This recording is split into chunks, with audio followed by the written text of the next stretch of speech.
ایک مرکز کی اور ایک صوبوں کی. In addition, such a list was given on which both center and provinces could make legislation. اور اس طرح ایک تیسرا لسٹ بھی تھا, اختیارات کا ایک تیسرا لسٹ بھی رکھا گیا تھا جس پر مرکز بھی قانون سازی کر سکتا تھا اور صوبے بھی قوانین بنا سکتے تھے. کچھ ایسے معاملات ہیں جو کہ مرکز کے اختیار میں بھی آتے ہیں اور صوبوں کے اختیار میں بھی یا دائرہ کار میں بھی آتے ہیں, تو اس کے لیے تیسرا لسٹ رکھا گیا تھا کہ جس پر مرکز بھی قانون سازی کر سکتا ہے اور صوبے اپنے اپنے صوبوں میں اس پر قوانین بنا سکتے ہیں یا اس پر عمل کروا سکتے ہیں. 5th number point تھا it was decided in the constitution to adopt parliamentary system. اچھا, اس کے بعد جو اگلا پوائنٹ تھا وہ یہ تھا کہ پارلیمانی نظام قائم کیا جائے گا, پارلیمانی نظام وہ اختیار کیا جائے گا. But such powers were given to the president which negated the principles of the supremacy of the parliament. پارلیمانی نظام یہ ہوتا ہے کہ جو ہیڈ آف دا گورنمنٹ ہوتا ہے, جو وزیر اعظم ہوتا ہے, وہ پارلیمان کا ممبر ہوتا ہے, عوامی نمائندہ ہوتا ہے اور پارلیمان کو ہی جواب دہ ہوتا ہے. ہمارے ملک میں جو پاکستان ہے, انڈیا ہے, آسٹریلیا, نیوزی لینڈ, کینیڈا, یہ پارلیمنٹری سسٹم ہے. اس کے جواب میں جو چائنا ہے, فرانس ہے, رشیا ہے, یونائٹڈ اسٹیٹس ہے, وہاں پر جو سسٹم ہے وہ پریزیڈنشل ہے. پریزیڈنسی سسٹم میں اگر پریزیڈنٹ پارلیمان کا حصہ نہ ہو تو پھر وہ پارلیمنٹ کو جواب دہ بھی نہیں ہوتا. جس طرح امریکہ کا صدر وہ کبھی بھی پارلیمان کو جواب دہ نہیں ہوتا. لیکن ہمارے ملک میں سسٹم یہ تھا کہ جو ہیڈ آف دا گورنمنٹ ہوتا ہے, وزیر اعظم, وہ پارلیمان کو جواب دہ ہوگا, پارلیمنٹ کے اجلاس میں شرکت کرے گا اور اپنی پالیسیز کی یا اپنی جو اقدامات ہے اس کی وضاحت وہاں پر کرے گا. لیکن اس کنسٹیٹیوشن میں مسئلہ یہ تھا کہ وزیر اعظم کے ساتھ ساتھ صدر کو کچھ ایسے اختیارات دیے گئے تھے کہ جس کے بعد جو سپرمیسی آف دا پارلیمنٹ تھی یا پارلیمان کی بالادستی کی جو روح تھی وہ متاثر ہوئی تھی, اس کی نفی کی گئی تھی. اصل میں بات یہ ہوتا ہے جو پارلیمانی نظام ہوتا ہے اس میں صدر یا جو ہیڈ آف دا اسٹیٹ ہوتا ہے وہ برائے نام ہوتا ہے, وہ صرف کنسٹیٹیوشنلی یہ دیکھتا ہے کہ گورنمنٹ جو ہے وہ کس طرح چل رہا ہے, کیا آئین پر عمل ہو رہا ہے یا نہیں ہو رہا. لیکن یہاں پر ہمارے ملک میں صدر کو ایسی اختیارات دی گئی تھی جو پارلیمنٹری سسٹم کی برعکس تھی یا جو پارلیمنٹری سسٹم کی نفی کر رہے تھے. President had the power to dissolve the assembly. سب سے اہم جو نقطہ تھا جو negation of the principle of supremacy of the parliament کا وہ یہ تھا کہ صدر کو ایسی اختیارات دی گئی تھی کہ وہ جب چاہے وہ پارلیمان کو وہ توڑ سکتا تھا, پارلیمنٹ کو ڈسولو کر سکتا تھا. تو یہ بات جو پارلیمنٹ کے ڈسولوشن کی بات تھی یہ basically negation of the principle of the supremacy of the parliament تھی. یونائٹڈ کنگڈم میں کبھی بھی ایسا نہیں ہوتا کہ وہاں پر جو کوئین یا کنگ ہوتا ہے اس کو ایسی اختیارات دی جائے کہ وہ جو یونائٹڈ کنگڈم کا پارلیمان ہے اس کو جو ہاؤس آف کامن ہے اس کو توڑ سکے. لیکن ہمارے ہاں ایسی اختیارات دی گئی تھی کہ جس کے ذریعے سے پارلیمنٹری سسٹم کی نفی ہو رہی تھی اور ان اختیارات کا استعمال کروایا بھی گیا تھا. سب سے پہلے 7 اکتوبر 1958 کو کروایا گیا جب انہوں نے سکندر مرزا نے فرسٹ جو ہماری پارلیمنٹ تھی اس کو توڑ دیا آئین بن جانے کے بعد. For the amendment in the constitution, 2/3 majority in the National Assembly was mentioned necessary. اب یہ بات یہ ہے کہ جو کنسٹیٹیوشن بنا تھا تو اس میں وقت کے مطابق, ضرورت کے مطابق, حالات کے مطابق تبدیلیاں یا چینجز کروائے جا سکتے تھے. اس کو ہم امینڈمنٹ کا نام دیتے ہیں. اگر ضرورت پڑ جائے, حالات ایسے ہو جائے کہ بعض چیزوں میں بعض جو آرٹیکل ہے اس میں تبدیلیاں کی جا سکے تو اس کو امینڈمنٹ کا نام دیا جاتا ہے. اس کے لیے شرط یہ رکھی گئی تھی کہ اگر کبھی کنسٹیٹیوشن میں تبدیلی کرنی ہے, چینج لانی ہے, ترمیم کرنی ہے تو اس کے لیے پارلیمنٹ کی 2/3 میجورٹی ضروری ہوگی. یعنی اگر 2/3 اکثریت منظوری دے دی کسی امینڈمنٹ کی تو پھر وہ آئین کا حصہ بن جاتا ہے اور آنے والے سالوں میں اس کے مطابق پھر حالات کے مطابق اس قانون کو عمل میں لایا جائے گا. جس طرح ہمارا 73 کا کنسٹیٹیوشن ہے تو اس میں ابھی تک 25 امینڈمنٹ کروائے گئے ہیں. جو 1973 کا کنسٹیٹیوشن ہے اس میں ابھی تک 25 جو ترامیم ہے یا جو 25 امینڈمنٹ ہے وہ کروائے گئے ہیں, جن میں نمایاں جو تبدیلیاں ہے وہ نیشنل اسمبلی اور سینٹ کی سیٹس کی جو تعداد ہے اس کو بڑھانا یا اس کے ساتھ ساتھ جو 58(2) بھی ہے جو صدر کا اختیار ہے جس کے ذریعے سے وہ آئین سوری جو اسمبلی ہے وہ توڑ سکتا ہے, تو اس کی کبھی انکلوژن ہوئی ہے, کبھی اس کو پھر دوبارہ سے نکالا گیا ہے. لیکن خلاصہ یہ ہے کہ امینڈمنٹ کا مطلب ترمیم ہے, چینج لانا ہے. تو آئین کے لیے ترمیم کا شرط یہ تھا کہ اگر 2/3 اکثریت پارلیمان کی یا جو نیشنل اسمبلی اور سینٹ, اس وقت سینٹ نہیں تھا لیکن جو نیشنل اسمبلی ہے اس کی 2/3 اکثریت اگر منظوری دے دے تو پھر یہ آئین کا حصہ بن جاتا ہے اور آئین میں امینڈمنٹ ہو جاتا ہے. اچھا, ہوم ورک نوٹ کریے. آج کا جو ہمارا ہوم ورک ہے وہ جو کل کا ٹاپک ہم نے ایکسپلین کیا تھا, جس کا کچھ حصہ آج ہم نے دوبارہ پڑھا ہے آبجیکٹو ریزولوشن کا, وہ آپ لوگ بک میں سے یاد کریں. جن کو نوٹس ملے ہیں وہ نوٹ سے یاد کریں, جن کے پاس نوٹس نہیں ہے وہ بک سے یاد کریں. صحیح طریقے سے ٹھیک ٹھاک سارے پوائنٹ یاد کریں. آبجیکٹو ریزولوشن 1949 یہ آج کا ہوم ورک ہے. ہوم ورک دوبارہ سنیں. آج کا جو ہمارا ہوم ورک ہے وہ ہے آبجیکٹو ریزولوشن 1949.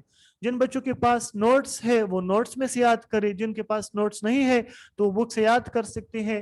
جو سٹارٹ ہے فرسٹ پیراگراف ہے اس کو بھی یاد کریں, اور جو پوائنٹس ہے وہ اس کو بھی. اہم بات ان کی پوائنٹس کی ہے. آپ نے آبجیکٹو ریزولوشن میں سے اس کی ڈیٹ کو 12 مارچ 1949 کو یاد کرنا ہے, لیاقت علی خان کی بات کرنی ہے, اور اس کے بعد جو مین پوائنٹس ہیں اس کو یاد کرنا ہے. ہوم ورک سب نے نوٹ کیا ہوگا. اب جن کی کوشچن ہے وہ 1 بائی 1 مائک آن کرے اور کوشچن کرے. مشال جی. سر مجھے limitations as may be prescribed, سر اس کا ذرا مطلب بتائیں. لمیٹیشن ایز میں بھی پرسکرائبڈ کا مطلب یہ ہے کہ جو حدود رکھی گئی ہے, جو قرآن میں جو سنت میں اسلام نے حدود رکھی گئی, حد بندیاں رکھی ہے, اس کے اندر رہ کر اپنے اختیارات کا استعمال کریں گے, ان حدود سے نہیں نکلیں گے. زین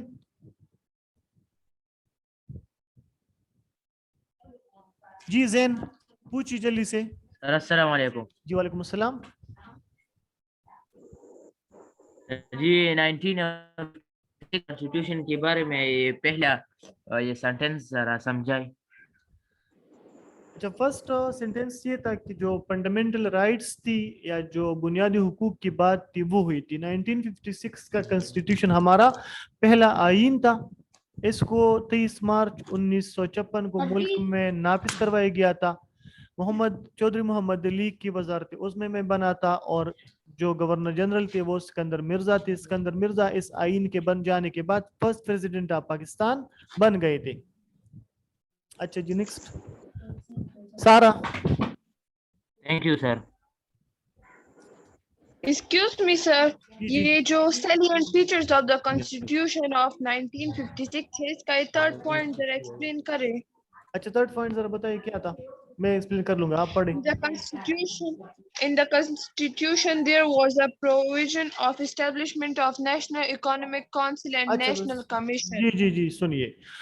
اچھا, اس کا مطلب یہ ہے کہ کنسٹیٹیوشنلی یا آئینی لحاظ سے 2 ادارے قائم کروائے گئے, 2 ادارے بنوائے گئے. جس طرح 1973 میں ایک نظریاتی کونسل ہے, یا جو ابھی 1991 میں ایک کونسل آف کامن انٹرسٹ بنا ہے, تو یہ وہی طرز کے انسٹیٹیوشن تھی. اسی کے مطابق ان کا کام یہ تھا کہ جو صوبوں کے درمیان اور مرکز کے درمیان جو مسائل ہے ان کا حل نکالا جا سکے. ہمارے ملک میں بہت سارے مسائل ایسے ہیں کہ جو کہ جوائنٹ ہے, ٹوگیدر ہے. جس طرح ہماری الیکٹرسٹی کی بات ہے, ریلوے کی بات ہے, ان پر مرکز اور صوبوں کے درمیان کبھی کبھی بات آ جاتی ہے. ان کی جو فنڈ آتے ہیں مرکز کی طرف سے صوبوں میں, اس کی تقسیم کی بات ہے. اس کے ساتھ ساتھ جو نیشنل کونسل ہے اس کا مطلب یہ تھا کہ جی 1 بائی 1 ایک ساتھ نہ آئے نا. جی جی, مریم, سیدہ مریم. Thank you, sir. Home work یہ جو کل اور آج ہم نے ٹاپک ایکسپلین کیا ہے آبجیکٹو ریزولوشن, اس کے بعد اس کے ساتھ ساتھ جو دوسرا والا پارٹ ہے وہ بھی چونکہ لانگ ویکنڈ ہے, تو role of Quaid Azam and Liaquat Ali Khan in the stability of Pakistan, یہ بھی لکھ لے. دونوں ٹاپک لکھ لے. Objective resolution 1949. Excuse me sir. جی زین بس ایکسکیوز می سر. جی جی سر جی, جی یہ آن لائن کلاس عید کی چھٹیاں کب ملے گی؟ کل سے کلاس نہیں ہے.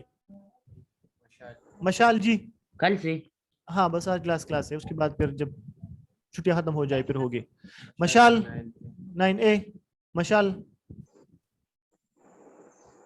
Sir, the role of Consul, Qaid-e-Azam and The role of Quaid Azam in Liaquat Ali Khan stability of Pakistan, اور اس کے ساتھ دوسرا ہے آبجیکٹو ریزولوشن 1949. یہ دو ہوم ورک ہے، چونکہ ویکینڈ لانگ ہے تو اس لیے دونوں ٹاپک لکھ لے اور لرن کرے. Thank you.